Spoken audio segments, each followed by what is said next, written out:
So welcome to our health segment of the day with our resident physician, Dr. Julie Chen. Hi Zara, how are you? Good, how are you? Good. We're also here with local Bay Area ladies, Dr. Amber Piku-Broad-Knox and Lupe Nunez. Hello. Hello. Hello. And today we're talking about just a variety of different health subjects, but in particular, right, the whole energy, food, metabolism, how do you lose weight? You know, the older you get, it feels like our metabolism slows down. Let's just say someone, not is over 40 and working out, and before it's like I'm working out for a week and I could see results. Now I'm working out for months and there isn't any difference. Not even to energy or anything, and I can't see the difference on my body. Muscle mass really has a huge impact on kind of our basal metabolic rate, what we burn just sitting doing nothing. And that's why men in general have higher basal metabolic rates, because they have more muscle mass, so they're able to, because we always say, like, how come my husband can eat all that and he's still thin, and I'm eating the same thing and I'm gaining weight. So it's that muscle mass, and we do lose that as we get older, from the 30s, 40s into the 50s. And so by doing a lot more muscle training, so kind of weight training, right? Okay. That's important to actually keep the metabolism going. And what's also important is that, when you are aging, your hormonal system changes, whether it be subtle changes in the thyroid, the adrenals, as we had talked about in the past, hypothalamic pituitary axis, that kind of controls the body's endocrine system.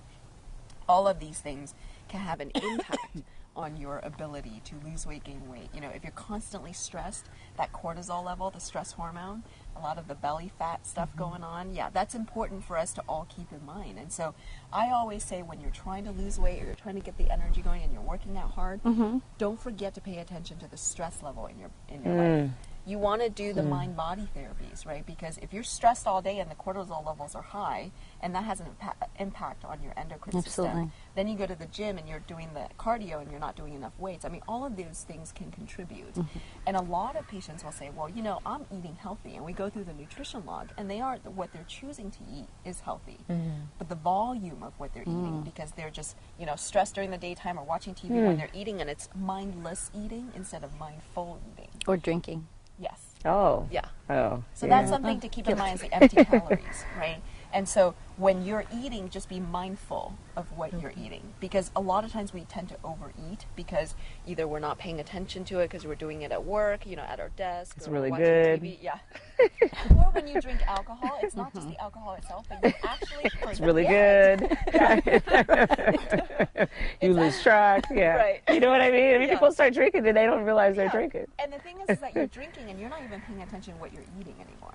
So the alcohol is not just the calories from the alcohol, but it's the calories you're consuming, because now you're happy with the alcohol, and then you're just putting food that tastes good in your mouth, and all of a sudden all the food is gone, right? So it's the alcohol takes away that mindful eating part. It makes you do the mindless eating.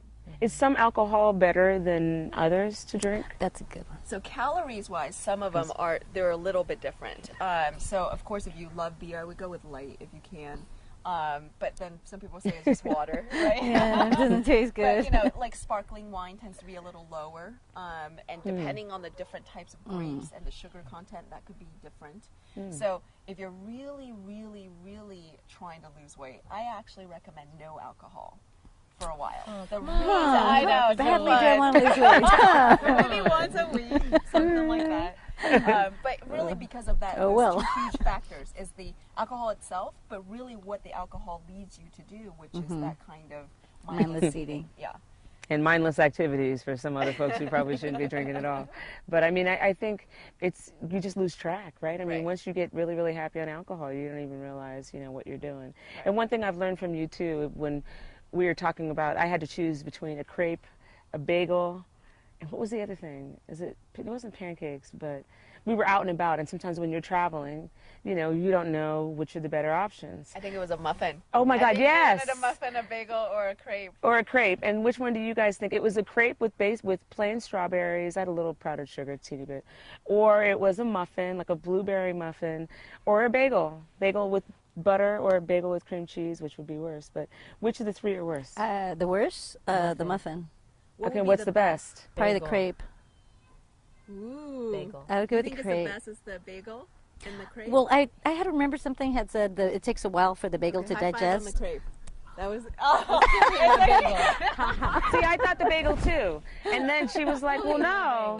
And what was tell us your reason for the crepe? So I wouldn't let her get the whipped cream on there, right? I didn't want the whip. Yeah, I was So like, we Forget just the had a crepe. little bit of powdered sugar, but you know, the "Ooh, I wanted ideal more would have sugar been- though." I was like, "Please, just one more scoop." She was like, "No." No. So we- it was good though. Yeah, so the reason is because you get the natural fruit on there. You don't have a lot of, processed sugar. We did very little sugar. My ideal would have been no sugar. The crepe is very thin as far as just processed carbs. Bagel is huge amount of just basically processed simple carbs, right? That's why it's so good. Yeah. That's why it's so tasty. But we weren't asking what was better. We were asking what was better for you. I misheard the question. But we actually said that. I was hoping she would just go for the fruit. Period. Without the crepe. Yeah, I know. I was like, "Please bring the crepe on." I'm watching them do it. It was really.